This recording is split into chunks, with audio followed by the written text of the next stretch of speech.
वार्ता व चैनल पर सचिन सभी का स्वागत करता हूं। जैसा कि आज मेरे पीछे देख पा रहे होंगे आप लोग, ये जो प्राकृतिक संरचनाएं हैं ये और कुछ नहीं चंदनगिरी पहाड़ है। और इस पहाड़ के नीचे मैंने एक आज दिन का ऐसा शुरुआत किया है जो आप लोग को दिखवाना चाहता हूं। आज इस पहाड़ के ऊपर महान चक्रवर्ती सम्राट अशोक का शिलालेख, जो कि लघु शिलालेख, इसके ऊपर विराजमान है और ये रोहतास जिला के सासाराम में स्थित यह पहाड़ है। चलिए आज यात्रा आरंभ करते हैं और आप लोगों को उस शिलालेख को दिखवाने ले चलते हैं। चलिए कैमरामैन थोड़ा सा चलिए। ये ऊंचाई के साथ मेरा सफर आरंभ हुआ है और कुछ मेहनत तो लगेगा। कैमरामैन भी मेहनत कर रहे हैं, ये मेरा तार भी मेहनत कर रहा है। इसके साथ हम लोग इस पहाड़ पर चढ़ रहे हैं आप लोग के चलते। आप लोग इसका फुल सपोर्ट कीजिएगा। आज महान चक्रवर्ती सम्राट अशोक द्वारा लिखित लघु शिलालेख का दर्शन आप लोगों को करवाने के लिए। ये देखिए कितना लंबा सीढ़ी है, ये देख सकते हैं सीढ़ी देखिए। और कैमरामैन भी साथ दे रहे हैं। कैमरामैन थोड़ा सा खा पी कर वजन से तो थोड़ा सा मोटे हैं, लेकिन सहयोग पूरा है उनका भी बहुत ज़्यादा। जैसा कि चलचित्र महोदय थोड़ा सा जल्दी जल्दी चला जाए ताकि हम लोग दर्शकों को थोड़ा जल्दी शिलालेख का दर्शन करवाया जाए। आगे यात्रा हम लोग का आरंभ है। यहाँ से आप लोग देख पा रहे होंगे कि यहाँ से अभी मैं आधा दूर ही चढ़ा हूँ और यहाँ से पूरी सासाराम की दृष्टि आप लोग को पड़ सकती है। जबकि माननीय प्रधानमंत्री यशस्वी प्रधानमंत्री श्री नरेंद्र मोदी जी यहाँ पर आए हुए थे, तो यहाँ पर अपना सैनिक बल तैनात किया गया था ताकि यशस्वी प्रधानमंत्री को कोई कष्ट ना हो, कोई सुरक्षा में कमी ना बरता जाए। ये बहुत ही पर्यटक स्थल से बहुत ही दुर्लभ ये जगह है सासाराम में। जैसा कि मेरा आवाज़ थकान के कारण अभी करीब ये जो ऊंचाई है इसका करीब 300 फीट से ऊपर ऊंचाई है। करीब अंदाज़ा नहीं लगा सकते, मैं डाटा याद नहीं है मेरा, लेकिन ऊंचाई इसका बहुत पर्याप्त है। जैसा कि अभी चढ़ाई चल रही है मेरी।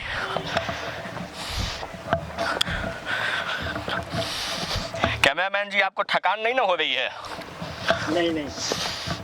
चलिए ये देखिए, ये प्राकृतिक चट्टानों से बना ये सीढ़ी है। ये कोई आर्टिफिशियल सीढ़ी नहीं है, ये आग्नेय चट्टान से बना सीढ़ी है। आग्नेय चट्टान से अवसादी चट्टान हुआ। ये कैमूर पहाड़ जो है, ये अरावली श्रेणी, कैमूर पहाड़, ये सब विंध रेंज में आता है। ये सब पूर्वकालिक पहाड़ कहा जाता है, ये सब नवीन पहाड़ नहीं कहा जाता है।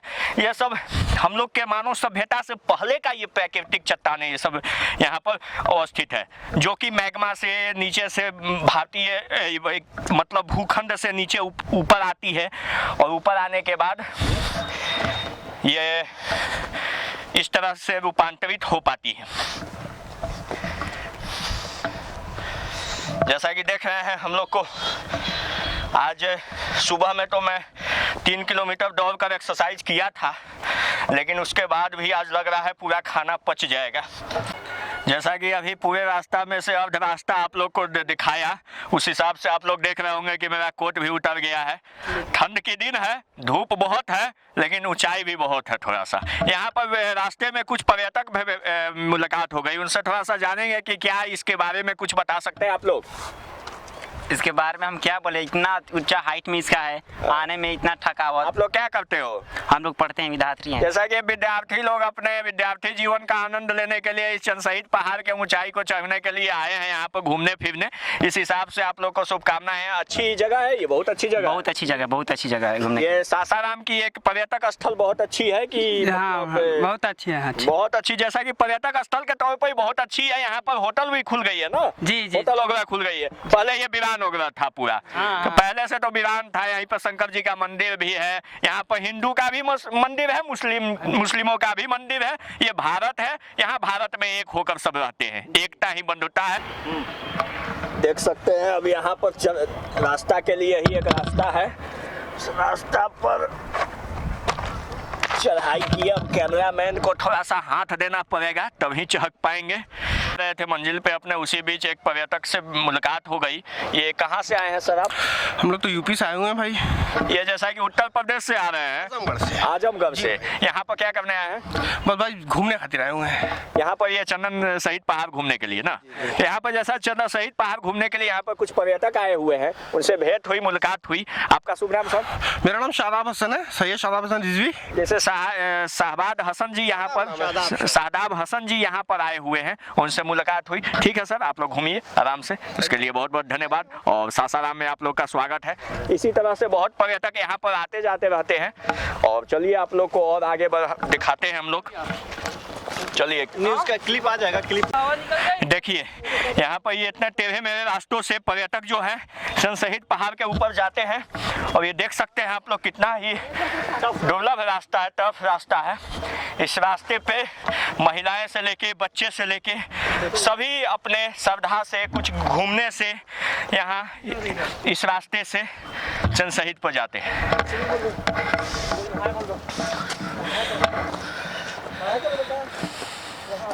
देख सकते हैं पर्यटकों में उत्साह भरी स्टार्ट।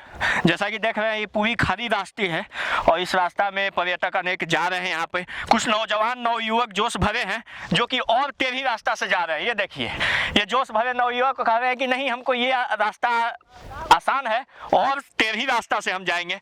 इसी के साथ थोड़ा कैमरामैन को भी लेकर चलना है, इसलिए मैं नवयुवक के साथ एक बढ़िया है। ससराम में ये पर्यटक स्थल बहुत अच्छी है। अच्छी है। यहाँ पर ये सरकार कुछ व्यवस्था किया है इस पर? अभी तो व्यवस्था कर रहा है व्यवस्था। रास्ता का तो वैसा ही है शुरू से। और इस रास्ते पे एक अलग मजा आता है, पर्यावरण में एक अलग अनुभव होता है। चाहे हम घरों में अपना जितने भी टाइल्स लगवा लें, घरों में अपना जितने भी पुट्टी करवा लें, लेकिन जो प्राकृतिक में आनंद है ना, वो कहीं और नहीं है।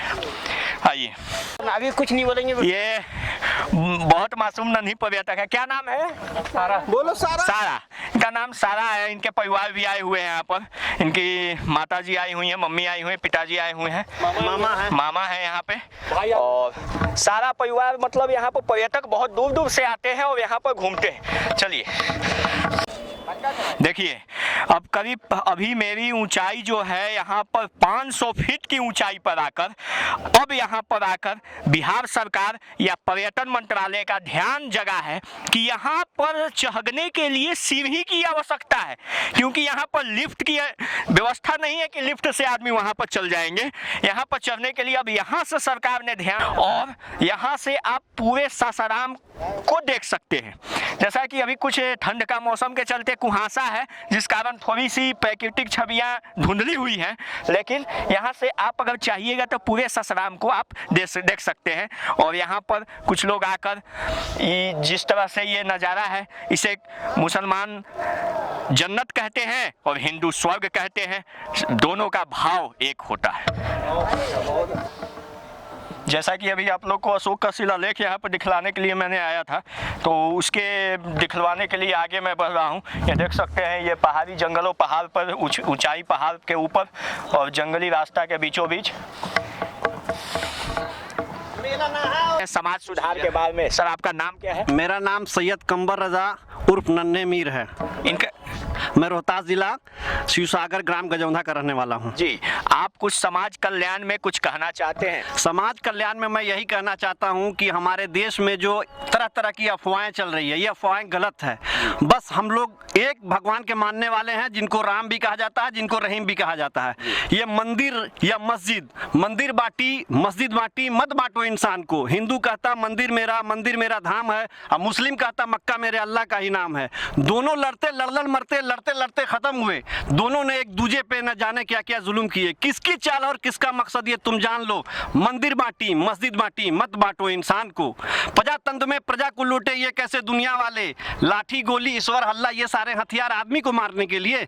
इनसे बचो और बचते रहो, बचते बचते जीत लो। हक है तुम्हारा चैन से रहना, अपने हक को छीन लो। ये हम सब मनुष्य हैं और एक ही माता पिता के हम लोग जन्मे हैं, जिसका रूप रंग सब एक होता है। हम लोग भारतवासी हैं और हम जय हिंद करके करके अपनी वाणी को समाप्त करते हैं। जैसा कि इनके लिए बहुत तालियां होना चाहिए, इन्होंने समाज सुधार के बीच में अपना एक वाक्य रखा जो कि कुछ समाज के लोगों को प्रभावित कर सकता है, कुछ करेगा। अगर इसमें से हम लोग का निष्कर्ष यही निकलता है कि जो हिंदू मुस्लिम में जो ये समाज बट रहा है और बटते हुए आज 1905 का अगर बात करें हम तो लॉर्ड कर्जन अंग्रेज आया था और उसने कहा था कि बंगाल विभाजन कर रहे हैं और लॉर्ड कर्जनवा कहा था कि आप ये जो बात कर रहे हैं एक ऐसी नाग का फसल बो रहे हैं जिसका 10 आज तक देख रहे हैं हम लोग हिंदू मुस्लिम में थोड़ा सा मतभेद होते रहता है, ये और कोई नहीं अंग्रेज करके गया। लेकिन ये प्रयास किया जाए कि फिर से हम लोग भाई भाई हो, हिंदू मुस्लिम जिस तरह से महात्मा गांधी भाई भाई कहते आए थे उसी तरह उन बापू के आदर्शों पर चलकर और हम लोग एक समाज कल्याण के तरफ एकता में काम किया जाए और इससे देश का उद्धार होगा। और ये भारत ही नहीं, भारत हिंदुस्तान भी है, भारत इंडिया भी है और भारत के लिए बहुत तालियां होना चाहिए। इन्होंने समाज सुधार के बीच में अपना एक वाक्य रखा जो कि कुछ समाज के लोगों को प्रभावित कर सकता है, कुछ करेगा। अगर इसमें से हम लोग का निष्कर्ष यही निकलता है कि जो हिंदू मुस्लिम में जो ये समाज बट रहा है और बटते हुए आज 1905 का अगर बात करें हम तो लॉर्ड कर्जन अंग्रेज आया था और उसने कहा था कि बंगाल विभाजन कर रहे हैं और लॉर्ड कर्जनवा कहा था कि आप ये जो बात कर रहे हैं एक ऐसी नाग का फसल बो रहे हैं जिसका 10 आज तक देख रहे हैं हम लोग हिंदू मुस्लिम में थोड़ा सा मतभेद होते रहता है, ये और कोई नहीं अंग्रेज करके गया। लेकिन ये प्रयास किया जाए कि फिर से हम लोग भाई भाई हो, हिंदू मुस्लिम जिस तरह से महात्मा गांधी भाई भाई कहते आए थे उसी तरह उन बापू के आदर्शों पर चलकर और हम लोग एक समाज कल्याण के तरफ एकता में काम किया जाए और इससे देश का उद्धार होगा। और ये भारत ही नहीं, भारत हिंदुस्तान भी है, भारत इंडिया भी है और भारत भी है, भारत जम्बू द्वीप भी है। जैसा कि पूरे रास्ता के चहगान के दौरान आप लोग को बताया और यहाँ पर दिखलाने आया, यहाँ पर देखिए यही जो है यहाँ पर महान सम्राट अशोक का शिलालेख है और ये करीब यहाँ पर चंदन शहीद पहाड़ पर स्थित है और ये जो मतलब यहीं पर मस्जिद से 15 फीट करीब पश्चिम की तौर पर, जैसा कि एनडीटीवी न्यूज पर, आज तक न्यूज पर अनेक पत्रकार आए यहाँ पर दिखाएं, उसी बीच मैं आपको यहाँ पर दिखलाने आया। यहाँ पर जो आर्कियोलॉजी सर्वे ऑफ इंडिया ने यहाँ पर आया था, पुरातत्व विभाग ने यहाँ पर आया और इसका सर्वेक्षण किया। जैसा कि ये पाया गया यह अशोक का शिलालेख है और शिलालेख में यही कहा गया है कि सभी धर्म सहिष्णुता से रहें, मतलब सभी धर्म मिल भाव करके रहें, सभी धर्म एक दूसरे के साथ एक होकर रहें। और यही हमारी भारत की संस्कृति भी सिखाती है, यही हमारा विश्व का संस्कृति भी सिखाता है कि वसुधैव कुटुंबकम, सभी धर्म एकता के साथ रहें। उस शिलालेख में अशोक ने करीब अपने बौद्ध यात्रा के 261वें दिन ये शिलालेख यहाँ पर स्थापित किया गया था, जो कि ये लघु शिलालेख है और ये ब्राह्मी लिपि पाली भाषा में लिखा गया यह शिलालेख है। इस शिलालेख को यहाँ पर करीब जैसे कि एक यहाँ के एक व्यक्ति से भेंट हुई, उन्होंने बताया यहाँ पर क्या गौतम बुद्ध का भी मूर्ति स्थापित किया गया है क्या? गौतम बुद्ध की मूर्ति यहाँ से लगभग 500 फीट पूर्व की ओर है। जैसा कि बता रहे हैं कि गौतम बुद्ध का मूर्ति भी यहाँ पर 500 फीट पूर्व की ओर स्थापित किया गया है और इस हिसाब से यहाँ पर अभी तो खैर ताला बंद है, कैमरामैन आपको दिखा सकते हैं, ये दिखाइए यहाँ पर। और यहाँ पर थोड़ा सा ऊंचा फाटक भी है, देख सकते हैं ये देख पा रहे हैं आप लोग। यहाँ पर जिस प्रकार का यहाँ पर शिलालेख का यहाँ पर हुआ उस हिसाब से मैंने आपको दिखाया। क्या नमस्कार, जैसा कि आप लोगों ने को दिखाया मैंने, ये सम्राट अशोक का जो शिलालेख चंदनगिरी पर्वत पर जो स्थित है उस शिलालेख को कैमरामैन थोड़ा जूम करके दिखाइए। ये करीब 1500 फीट की ऊंचाई पर स्थित है और यहाँ से हम लोग आप लोगों को घुमाकर और नीचे यहाँ पर थोड़ा सा सहजता के साथ मैं आप लोगों के पास इसके कुछ इतिहास के बारे में बताना चाहता हूँ। ये जो सम्राट अशोक था वो सम्राट अशोक आज से करीब 2500 वर्ष पूर्व 261 ईस्वी पूर्व में शासक बना मगध का और यह वही मगध की धरती है जिसमें गौतम बुद्ध अवतार लिए। यह वही मगध की धरती है जो वर्धमान से प्रभावित होकर मखली गोसाल आजीवक संप्रदाय धर्म की स्थापना करता है। यह वही मगध की धरती है जिस पर अचानक के यहाँ पर अवतरण हुए और घनानंद को हत्या करके अशोक के दादाजी चंद्रगुप्त मौर्य को शासन बनाए। ये मगध की धरती यह बताती है कि हमारा मगध कितना गौरवशाली प्रभावशाली था, हमारा मगध कितना प्रभावशाली था। और उसी मगध के चक्रवर्ती सम्राट, वास्तविक चक्रवर्ती सम्राट का शिलालेख, लघु शिलालेख, जो कि अशोक अपने बौद्ध यात्रा के 261वें दिन सासाराम में आकर और यहाँ पर एक लघु शिलालेख लिखवाया और यहाँ पर इस लघु शिलालेख को स्थापित किया।